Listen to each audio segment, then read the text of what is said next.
Alright, hello guys, pleased to have you live, even though there are not that many of you guys. So remember that I'm taking this on my personal time with absolutely no payments of whatsoever form. So it's really like a community job that I'm doing in here. I wish you guys could be a bit more in the live sessions. Of course, I do understand that depending on where you live, you can't necessarily make it for the live sessions, or eventually if you're working. So anyway, I just wish we could be a bit more the next time. Okay, so just sending the message out there. We're gonna still doing the same things. That's also why we record them, so that you guys can have the replays and look at these things over time. Okay, so same old things as we've done last week. We're gonna take random trending contexts and try to put some context to these, trying to figure out maturities, just basically applying the goddamn strategy, and we'll see what that tells us about what's likely going to come further down the road. Okay. All right, no worries. So those who've made it live, and there are not that many of them, I've asked a few questions to analyze trending context. So the first one was about stellar lumens versus USDT, I guess, which is not one we're going to cover today. This is some specific context that I will spare for later videos down the road. We're going to keep the essential stuff today. So XLM is not in a trend, okay, it's in a range, but it's in a weird type of range that is preceded by a trend, but has a weird overall structure. So we in here actually are going to diving into some very rare cases, but still existing ones, of alternate trend structures, not the ones you know. So this is nothing like a wave 1, wave 3, wave 5 extended. This is more like the actual answer for this one will be a potential cup and handle. So this is a weird, very rare case scenario type of structure. So that's the reason why we're going to spare these ones for the future. We're going to cover them, be sure about that. We're going to plenty of things to talk about, but definitely not today. Okay. Oh, you guys are coming in late, but still coming in. Pleasant. Okay, so the second request was to study Dassault System, which is a French company. So we're going to do this and see what we have there. So this is DSY, and oh boy, yes, this would be a trend. Okay, this one is the one we can take care of. Okay, so first things first. We're going to start studying the daily chart, like it is going to be your reference if you study stock market assets. So in that perspective, random stocks, I suggest you start with a 4-hour, with a daily chart time frame reference, and you'll eventually going to scroll either above or below, depending on what the analysis will tell you. So in here, we don't do the regular things that every noob trader does, which is looking at the market from left to right perspective, trying to figure out what's going to come, looking at what happened in the past. Don't do it, ever, okay? Remember, you always pay attention to the latest 5 context boxes, okay? This is where your attention should be focused. So look at this and try to make your trend study. Remember about the 4 rules that you need to meet before going any further down the analysis of a trending context. Okay? So you look at the moving average real quickly, looking for the context. Context is rising faster than the moving averages and above it, so trending context might be at play. So let's review our 4 rules, okay? So the first one is, that's a real question.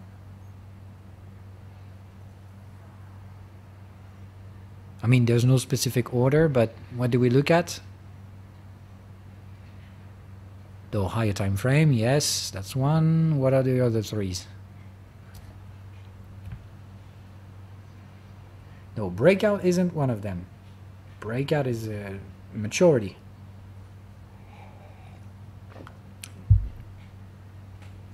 Nope, nope, nope. So we've got 4 technical elements that will be absolutely required to figure out which trading context we are in, which maturity, call them that way. But we need to study each and every one of them before assessing that we have a trend and even before thinking about the maturity. So we need to study, okay? I would say first things first. If I had to put an order to the things you should look at in the first place, that would be looking at the moving average in the first place, okay? The easiest way to look at is to position the moving average shape versus the context. Is the moving average rising or falling or flat? Is the moving average inside the context or below the context or near the support context? Because when you have a rising context with a rising moving average and a moving average in the bottom area of the context, well, that is early signs of trends. But this is definitely positive, okay? So this is one of the things you look at. The moving average relative to the context is one way to put it. It's really important. What are the other things you're going to look at? We've talked about cycles. Okay, so look for cycles. Do you have signs of anomalies? These anomalies might be the sign that a breakout might be occurring in the nearby area, so you're going to have to validate this. But most importantly, even before doing the cycle analysis and so on. So I would say early activity, look at the moving average. That will rapidly tell you if you are facing an ongoing trend or early stages of a possible trend. Yes, the range preceding is absolutely essential. I would actually do this way. Check the moving average first, okay? Because if the moving average is descending and the context is ascending, well, you're probably wasting your time. This is a range. But if you have both going up, okay, just assess how big and which one is going faster. Is the moving average going faster than the context? Normally this shouldn't happen. Or if is the context moving faster? Is the context being above, below? Okay, all of these things. So look at the moving average context relationship first. If it's supposedly going to tell you about a trend, then immediately right after look at the preceding range. Before even looking at cycles. That's the way I do it personally. Quick look at the moving average. That cannot be a range, so that is a trend. So where is the possible preceding range? Okay? Where did we go from context to context and so on? So I would say we possibly have a mature range in here. It's a very weird type of structure because I don't see the fourth range boundary. Okay, I see 1, 2, 3. I will have to zoom out a bit. Okay. Okay, there I've got my range. That would be some weird shaped stuff. But I would say things tend to have neutralized in here. So, well, we've made quite a lot of range boundaries out there. In my personal opinion, that would be 1, 2, 3, 4, 5. But no, we've settled value out there. So that's 1, 2, 3, and pretty damn long, flat structure in the meantime. Okay, so for the preceding range, not that great. Would be better to have a fourth range boundary. But we've got a 3 very long third range boundary. So that's fine. Okay, so we've got our preceding range. It hasn't been lasting very long, but it's still, there is a range. Okay, so we've got the moving average below the context, context rising faster. We've got the preceding range, even though it's not perfect. Let's look at cycles. Okay, cycle anomaly starts out there, and we've got multiple underlying cycles in here, which means that maybe our fourth range boundary never existed because the bulls were so hungry. So they bought it out, which might be our... What kind of context could that be? Accumulation. Yes, the bulls are buying before they should. So, means more bulls than bears. The first trending context must be there. So here's your accumulation. Fine. Do you have the breakout later? Yes, we do. So it starts to look great in terms of assessing the maturity. Preceding range, accumulation, breakout, and trend. Fine. So, how mature are we?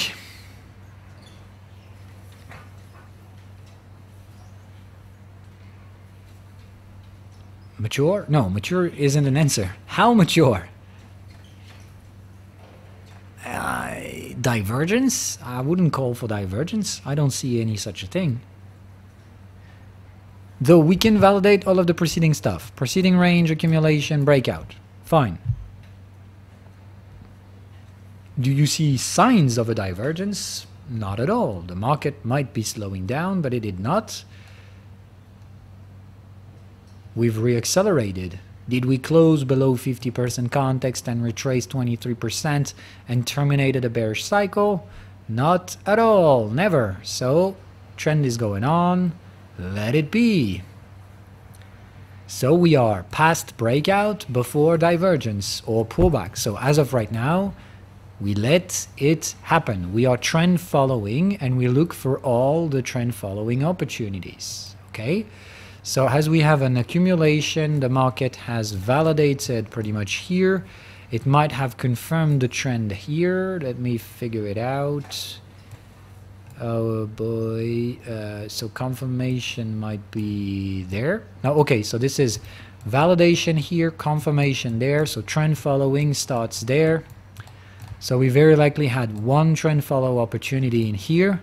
The second one might be coming rather sooner than later, as we have a squeezing market. So I think we got all of what we need to trade this market. We go 2 time frames below, and we can trend follow, but before doing any such a thing, what do we have to do?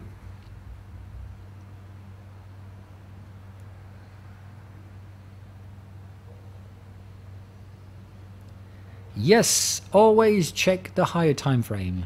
Those of you guys who will do that mistake, and that's the one you're going to do the most, it's going to be a costly mistake. Don't do it. Higher time frame every time. If you ever want to use a trending context, you have to go to the high time frame to make sure that there is no multi-time frame trends, or worse than that, high range on the high time frame or stuff like that. All right. Though, anyway, we've done our daily analysis, so let's put it down into a note. Take a piece of paper or put it into your head, but remember that the daily chart in here is a trend, and that this trend is now at the maturity in which we wait for trend follow or pullback. Okay, these are the 2 things we look for as next. Okay, we are past breakout. We still have opportunity for 1 trend follow. 1 has already played its game, and they cannot be more than 2 trend follows. Otherwise, if we have the requirements for a pullback, the trend follow will terminate. We'll secure the gains on the 3rd range boundary, but we'll still have a final excess before locking all our gains. Are we agreed on that? Among those who are here, is everybody willing to do this on its own? Yes or no? If this is a no, don't be ashamed. I'd rather like to know. Need to explain the first trend follow. I haven't checked it, but I can be damn sure that we've touched the moving average 2 time frame below. We can check it if you want to. We'll do it. But I'm pretty damn sure that we had a trend follow in here. I mean, I goddamn know my indicators. I don't really need to see this, but if you want to, we can do it.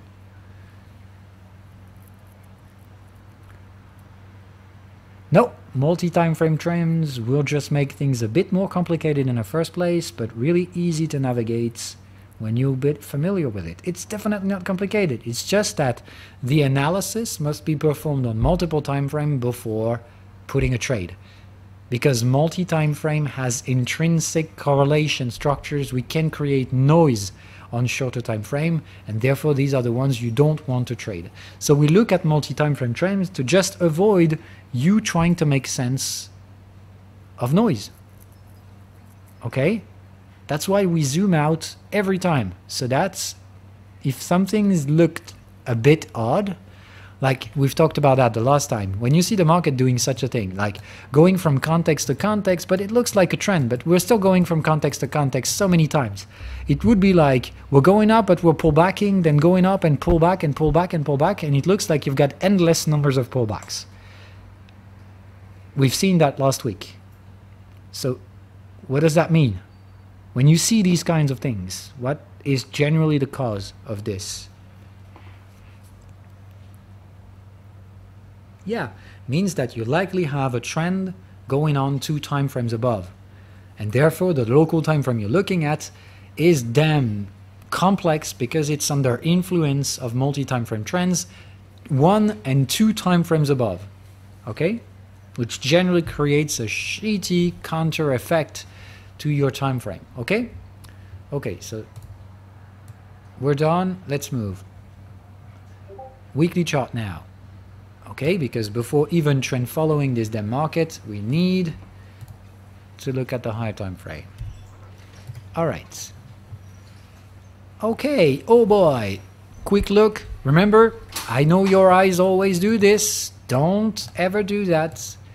Always pay attention to the latest boxes first, so you don't waste energy for no reasons. Rising moving average. The moving average is going parabolic. Oh boy, that's a sign of a market excess. The context is rising even faster than that, and we have unfolded support and context boxes. So, oh, that looks like it is a market excess.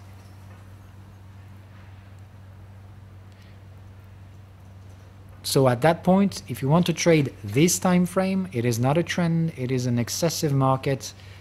So it has to be traded and assessed by more experienced traders. So what do we do now? There's nothing we can do out of the weekly chart. It is an excess.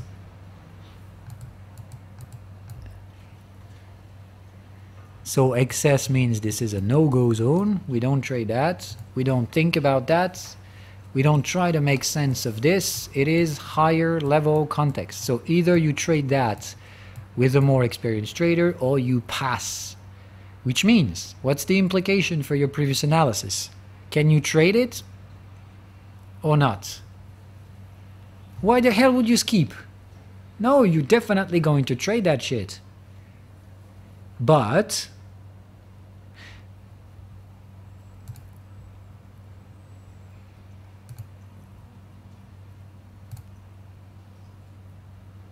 so this information should be processed that way. Oh, sorry. This is how I would proceed to this information. This means I will trade this or this. Okay, but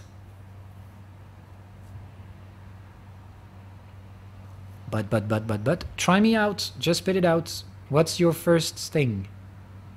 No, what higher time frame? We've gone to the higher time frame. We could go 2 time frames above, but this market is already excessive. What do you think we're going to come up with? If you go to the monthly chart, it's going to be even more excessive. So anyhow and anyway, we could have done it, okay? And we should have looked at 2 time frames above. Let's do it, but like I said, you're going to end up with an excessive market anyway. So it's then excessive. Or this could be a trend, actually. It's no big deal. This one is a trend. Yeah, this one is a trend. It's not that excessive. It is a bit excessive. But it still looks like a trend. We can see the mature range proceeding, the breakout, there is no divergence, so we could be doing the divergence now. Yeah, monthly actually is a trend, though we should have done the analysis.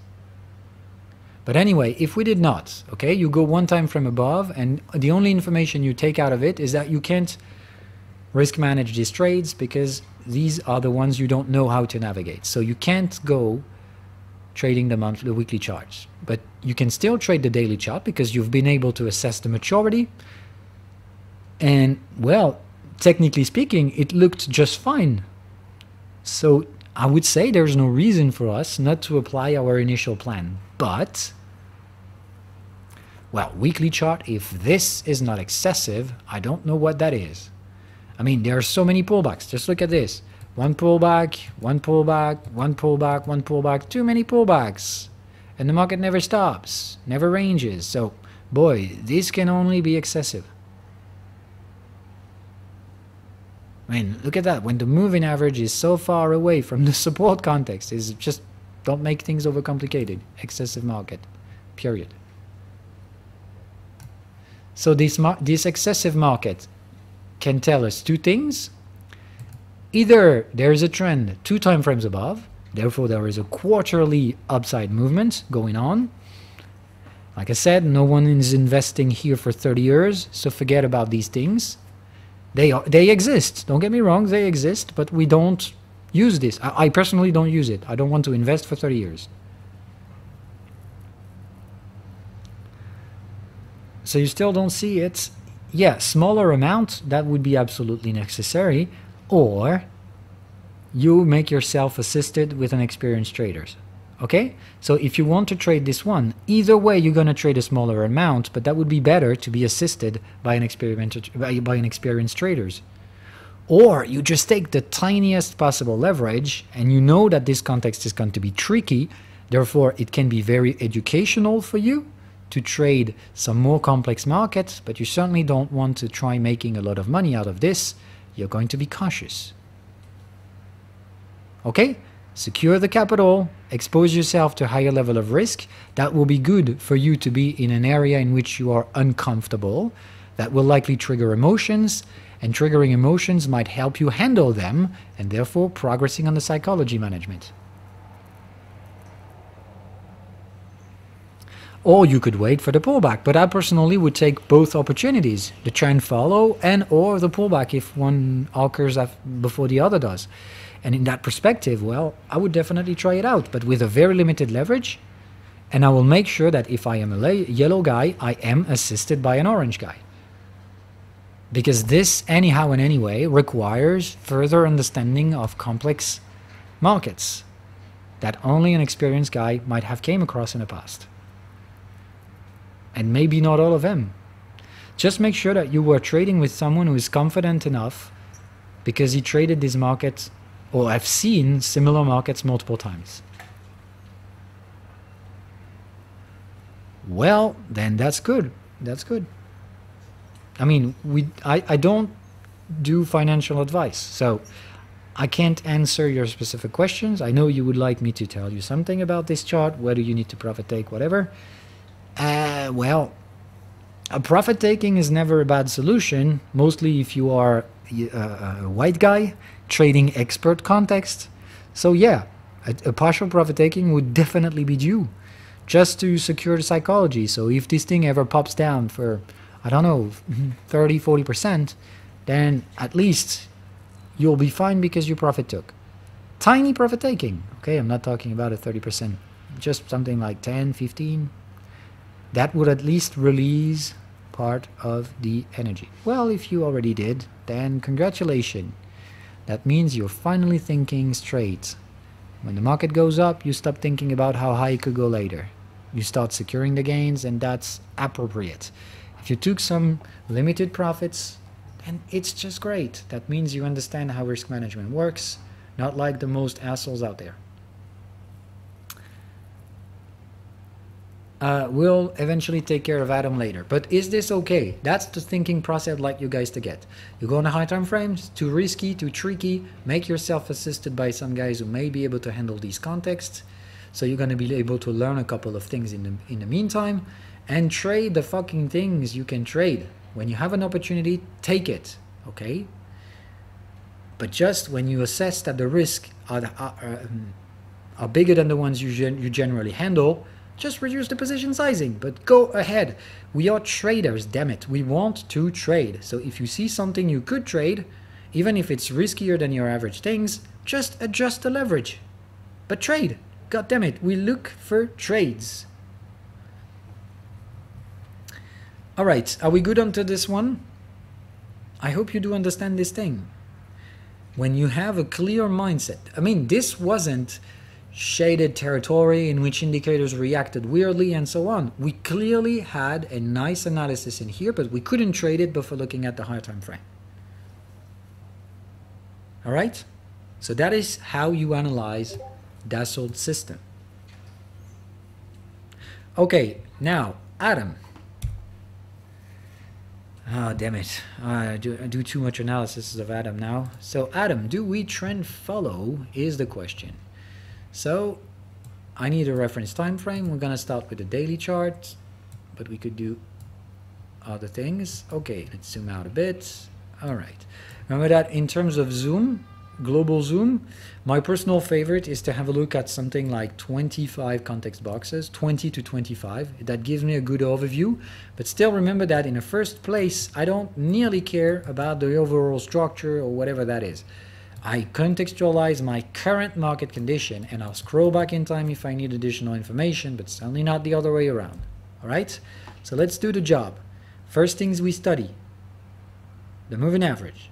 So I look at the moving average and its behavior on the latest 5 boxes. Moving average is rising and accelerating, and it's located near the support context, which was falling.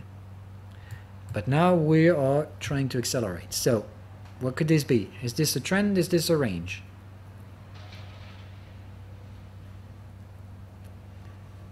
So let's make it straightforward. Is this a trend? Nope, it's not. So can you trend follow daily chart? Absolutely not. Okay. Though Adam, like we stated, is a complex motherfucker, because we can see that there are 2 breakout attempts, okay, and an overlap. So possible trade of a wave 5 extended, which means this could definitely be the trend breakout, and therefore this would just be the preparation, okay, like the prep work for a huge trend to come. We don't know, that's an assumption, therefore it comes with a risk. Though, is this area freakingly interesting? Yes, it is. Therefore, can we trend follow this market?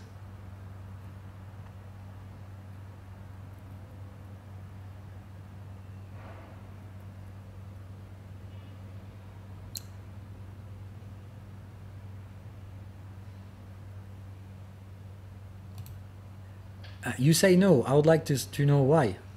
Not yet isn't an answer. Not yet. You must have every one of your answers. Not gut feelings or sentiment. It must be related to a rule that you know that is either respected or broken. So what are the set of rules, or what is the rule that you're using to give me that answer? I don't want personal stuff. Everything is ruled into this strategy. So give me the rules. I'll put the Discord in here. There. All right.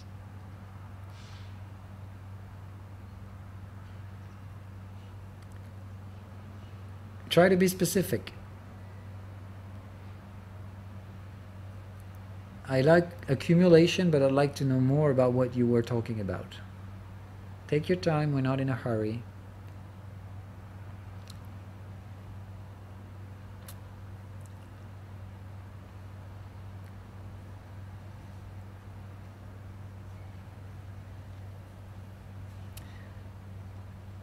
Validate the 3rd range boundary. No, there's no need for such a thing. Though we always use, yes, so looking at the accumulation, but what would that help you doing? What would you do with that information?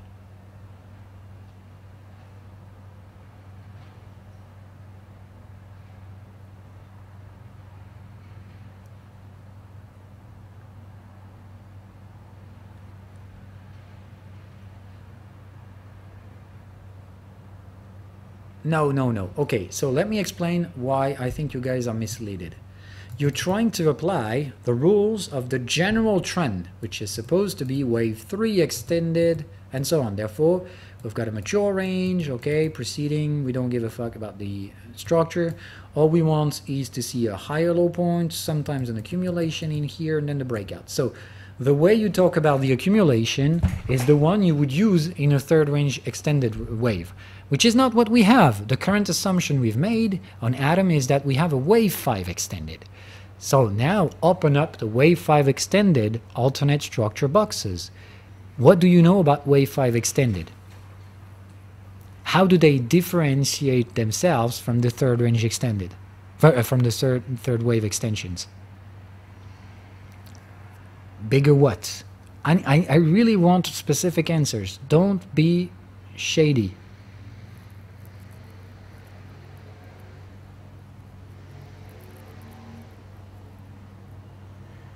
So wave 5 extended, no, it's not parabolic. It's just, it looks excessive on the final wave. What else do you know about these things?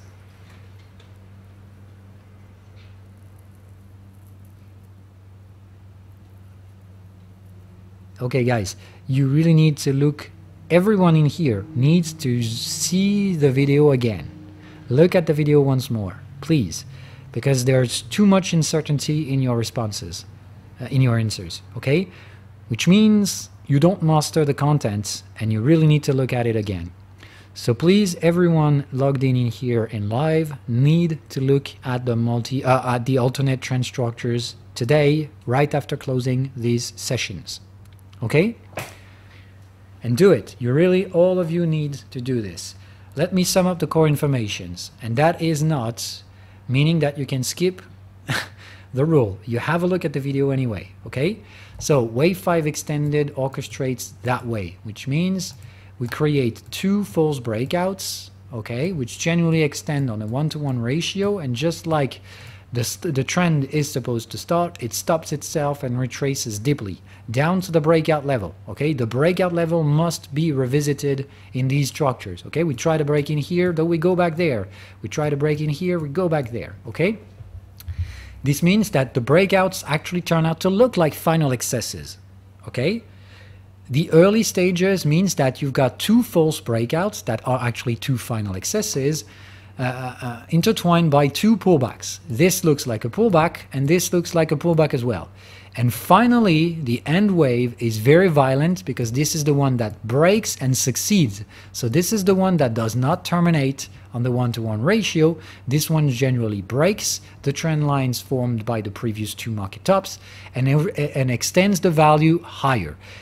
What you know next is that this one doesn't do pullback to final excess in the end. It reverses in a V-shaped structure and creates a range into the B area. Most of the time it creates triangles. This one is not in the video, but I'll let you know about this one, okay? But what you need to know is that this one will not give you pre-signals. It terminates as a V-top when it reached out the B area. Remember that, okay? Markets who trend are moving prices away from area E up to area B. So these things won't collapse all on themselves. They will not flush out the gains just like bubbles will, even though they look like bubble in the end. It looks excessive, freakingly vertical, but prices will stabilize and install into a higher price area and build ranges. Okay? That is all you need to know about wave 5 extended. On the psychology changes, that means all of the early stages of the trend are perceived as extremely painful for those who try to trend trade this market because they get fucked up by the false breakouts, and they get fucked up once and twice, which means mentally speaking, the pressure is goddamn high for those who want to profit from these structures because it looks like it's never going to start because it failed 2 times, so why not a 3rd time? That's exactly what we have now. That's the reason why I'm so positive about Atom without being dumb. I don't know what this is truly going to be, but I know enough to consider that this is the likeliest outcome. So in that perspective, everyone is being cold playing Atom because, well, in the past it fucked up. It fucked us so many times, so this could definitely be just this asset's rhythm. Okay, it's a dumb thing, it's a bad stuff, so it's going to try pump him and it's going to dump on everyone else's face. Or I am the one who's right. We've built an overlapping wave 5 structure and we're going to say goodbye to the $17 area, installing prices into a higher degree zone. Period. That's what I trade for Atom now. I'm going to be successful, failing, I don't know shit. All I know is that I have my set of rules and I applied it. I know that this structure creates alternate psychology, both in the market participants and in my personal head. I need to avoid my personal psychological mismanagement biases, and I need to take advantage of others. What I know is that they all feel like they're late when we'll get to the B area, which means they FOMO trade this bullshit, and I'll sell their ass. Okay? I'll take my fucking gains. Not all of them, because like I said, we're very likely going to build a 3rd range boundary afterwards, so this is where I'm going to take my profits, but I will lock on some gains as we attain some potential targeted areas. That's why I have my Fibonacci extensions, and that's why I'll have mandatory profit-taking levels. If the market goes to $85 or $82 into this area, I can be damn sure I'm going to take some profits. Oh, sorry. This area would be a mandatory profit taking for me. If we reach out 130, same thing goes on. okay? I won't take 50% off the table. I'll take like 10, 15 at best. That's it. Because most of the risk management that will follow will be on the third range boundary. Whether that is on this area or this one, I don't know where the market will settle the B area, so I'm certainly not going to limit my gains, but that doesn't mean I will go blind and fully leveraged onto this kind of market, because I will trend follow, but remember that if you trend follow on a wave 5 extended, there will be no warnings. So, as you use leverage, you really want to take out that leverage before it pops, because you're going to be stopped out otherwise. Okay, so I probably have lost every one of you guys in here. Probably none of you guys would be able to proceed with that information on your own. But now that I gave the answer to you, would you be able to do it on your own the next time? Yeah, that was clear, but you certainly wouldn't have been able to do it all on your own. Not the first time. But now that I gave you these things, you see how easy you can understand some freakingly complex shit just because you and I speak the same language now.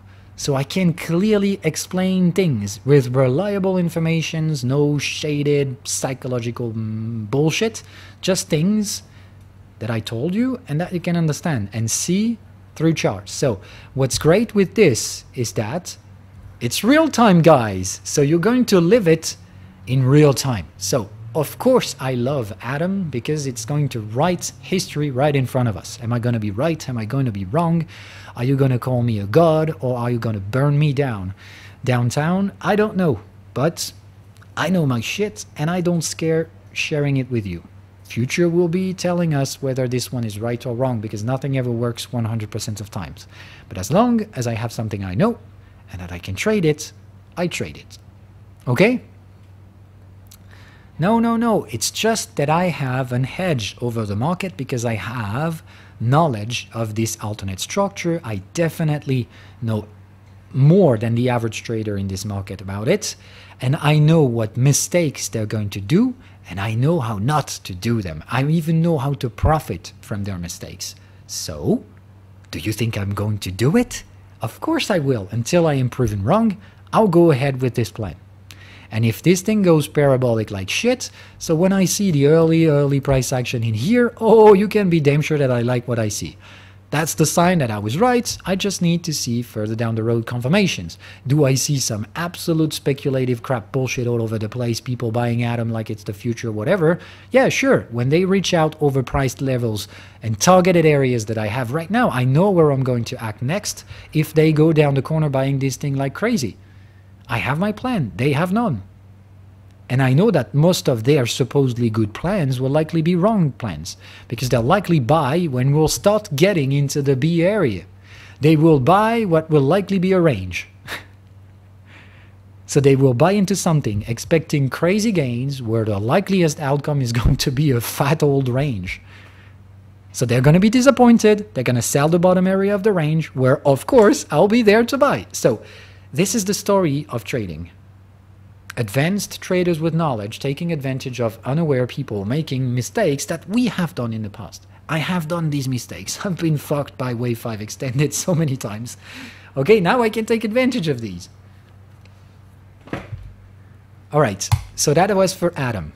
Next time you see wave 5 extended, just open up the boxes of what you need to know about these wave 5 extended, and as long as the probabilities of this being the market structure are not invalidated, play it. So now, now that you got the context, someone earlier talked about, when I said, what can we use into such a thing? What can we use? Well, these breakout in here, they look like they look like range breakout, right? I mean, we've got range signal. Normally, you don't breakout trade these things. They're supposedly tell you that there's a trap ahead. So now that you have the wave 5 alternate structure in mind, is this the kind of breakout you will not follow?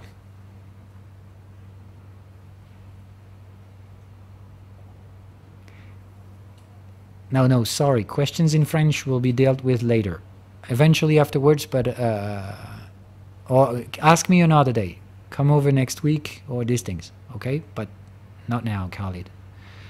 So for experienced traders, we've got 5 minutes left, and I really want you guys to go right down the rabbit hole if you want the analysis on atoms. So what the hell's going on? If the wave 5 extended is the current market pace, and we've got all of the preliminaries required in here, so is this likely a breakout you want to follow? Yes! So you don't pay attention to all of those ranging things. They are there because everything looks like a range in the past, so they will definitely tell you it is another time like that. Even though we know that this simply is not what this is, because it's an alternative wave 5 structure, at least that's our plan. So in that perspective, do I trend follow Atom? Yes! Great, guys. So why do I pay attention to the ones that said maybe we should look at a potential accumulation? Because this is the breakout I want to trade. So if there is an accumulation, what is it going to change for me? There is none. Okay, let me be clear. There is no accumulation in here. We've hesitated a bit, but it's certainly not enough. Or at least that would be too risky to consider it an accumulation. But if we had one, like for example, Atom in here have gone this way. Okay, I would have had an accumulation. Let's assume that we're breaking now, but with an accumulation preceding. Even though, to be honest, actually, that's one accumulation, but it's a weird one, so let's assume we had an accumulation. What would it change for me? No, no, no. Sign of strength? I've never talked about that. Though we know that this one is going to be the trend breakout, because the failed 2 previous attempts were there to build the momentum, and the last one is going to be very volatile, very brutal, and gonna V-shape reverse at the top.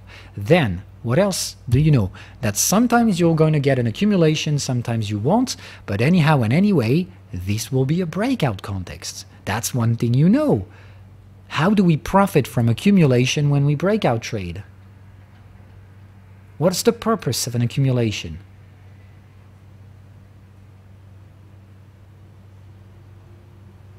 Try it out. The ones that will find the answer are really, really damn good. Where am I trying to go down to?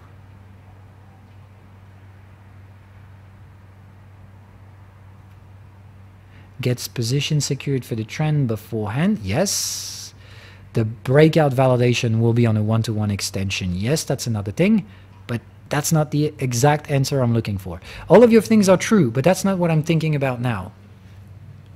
That will give me, of course, a faster level of validation, which will just be doubling down the accumulation range. Multi-time frame trends, certainly not. That could be a thing, but we don't know. All we know is that it's going to be volatile like hell. But what else? Get positions secured, I would say yes, but no, no, no, no, no. Yes, that has to do with stop loss, but be more specific. Okay, below accumulation, congratulations! You just found the right answer. That gives me a much more aggressive risk management for my breakout trades. That means I know where to put my stop losses. I don't have to finance the whole position down to an $8 stop loss. I can put my stop loss below the accumulation. Congratulations, you've got the whole analysis. Regarding Atom, there's nothing more that I can say than everything we've just done altogether. That is my full analysis of the goddamn thing. I'm not 100% sure because no one can be. I am damn confident that I have a wave 5 extended structure, so I'm going to trade the shit as long as it is that way. Am I concerned by the fact that this is supposedly a range breakout? Not at all. Are we going to succeed breaking through this? Oh boy, I definitely think we are. Just look at this beautiful candle. That just tells me, well, I had an assumption. The market is validating it. Great. So am I fearful about atoms? Oh boy, no. I'm buying the hell out of it anytime it retraces. And I put my stop losses at a $15 mark. Period. Now, like I told you the other day, like I know this is more aggressive because this is not a conventional accumulation structure, not really good enough. Okay, so how do I risk manage the fact that the accumulation isn't perfect while still using a stop loss below 15?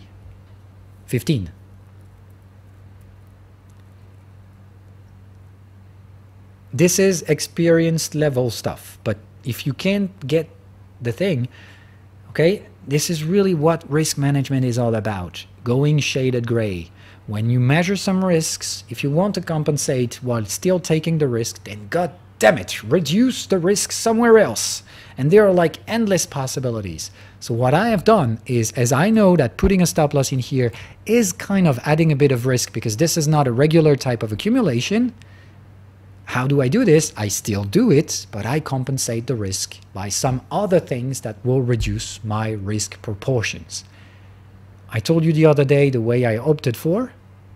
I have taken portions of my trade against Bitcoin. I have made some kind of a weird trend follow arbitrage. Kind of a weird shit. Okay? I've done in between. I've gone right down shaded gray areas. Someday you'll do this just like it was naturally the stuff to do. You measure the risk, you see some things, but these things are not 100% perfect, but you still want to profit from these. You can, just make sure you compensate the risk you take. And if you do this, oh boy, you're trading much better than 99% out there.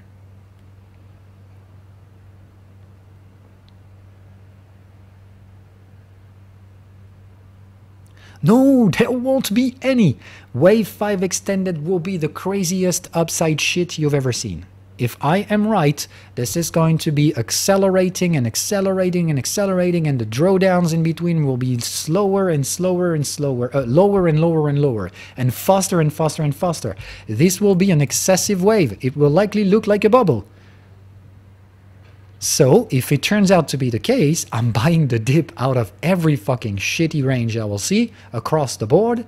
And I know that time will be out of essence, which means we'll go faster and faster, building short-term ranges and short-term ranges, building slowly but steadily a parabolic shit. So, you've got my plan now. This is exactly what I shared with you guys earlier today. What am I waiting for now? If the market drops like this, without ever retouching this, because remember that in a parabolic thing, we build higher and higher trend lines, okay, we accelerate. So anytime we break a bottom, so I will study, open up your ears. This is expert context, okay? So I'm sharing this for expert traders out there. All of the yellow guys, you definitely won't be able to do this on your own, but you can learn some valuable stuff for the future. Okay, what is the next range I can see? This is the latest range, okay, so this is my latest bottom. I'm going to build my trend line, okay, so I know that my stop losses must be below. I know that I am going to build another trend line when we break this, so I'm waiting for this to be broken. I'll buy the dip, okay. The best case scenario is to do it in two sets of waves, like a first one rebouncing, a second, which I'll buy, okay, which will give me my second trend line. What I want next is for us to break the channel to the upside, which will be the sign that the market doesn't want to keep that pace but wants to accelerate, and so on and so on and so on. What do I look at now? This thing? Did we break? Yes, we did. So I am damn confident that we're going to build a higher low point that will likely be far above the previous trend line, which will build us a higher trend line, a steeper trend line, and then we'll accelerate, breaking this channel, and then we'll retrace, building a higher degree stuff, and so on until we fail to break the trend channel, build a third range boundary, which I'll profit take, and then we'll break the whole structure. We retrace to the previous trend line, we make a third range boundary, and we break. Don't ever apply this on your own. This is bubble stuff territory. This is for experienced guys. Okay? But this is exactly what I'll do on atoms. As long as my party plays the way I expect it to play. Okay? I have some damn good prices on atoms, which means I can reinforce a shitload of time. And I'll do it as long as it plays that way. So, what happens today on atoms? Well, I don't nearly pay attention to this. Not interesting enough right now. I'll let it ride to the upside. When I'll get a significant enough pullback, and I would like the market to break a previous low point, okay, to build a low, rebounds without making new highs, and break it. I like this ABC correction stuff. When we do this, I'll buy the fourth range boundary, eyes closed. You know how to buy fourth... Oh, no, Jesus, that's for experienced guys. Experienced guys know how to buy the fourth range boundary. That's the strategy we use there. Buy the fourth fucking range boundary anytime they do not retrace to the previous trend line and build your momentum to the upside. As you increase your position sizing, okay, range after range, do not ever rise the position sizing, okay? Constant risk taking. Don't ever increase the position sizing or you'll be the dumbest guy out there, okay? And as the structure gets shorter time frame ranges, okay, the stop losses will be shorter and shorter, but you certainly do not extend the position sizing. You take the same amount every time, okay? So the position sizing is not stop loss dependent. If you do it, that means you're increasing the risk in a structure that is increasingly taking risks to fuck up. So please don't do it. Okay, you know that these things reverse VTOP, so you certainly do not reinvest more money as the price rises, okay? You're going to make significant amount of money with these structures themselves, so don't try to be greedy as hell, okay? Advanced stuff territory today. Do never apply that alone. Expert stuff only, and those who know how to navigate bubbles, or bubblish type of things, because like I said, this won't be a bubble. This will just be trickier than the regular stuff you know about, because there will be no divergence to let you know that it will slow down. It will just terminate itself instantly. It's going from bullish to bearish in the short runs, in the shorter time frames, okay? In the big picture, remember that we're moving prices away from area E right up to area B. So we're going to have a harsh reversal, but we're not going to crash the shit out of it. August Nasdaq? Yeah, possibly. I mean, I don't know. We don't have enough time to figure this one out, okay? What about timings? Timings? Well, why do you pay attention to this? You have staked your atoms? Be smart. There are plenty of other solutions. Try to find a smarter answer to your problem. Is staking with the 21 days a lockup period a problem? Since when are we unable to do things in the market? When you have a problem, there's always a solution. So find a solution.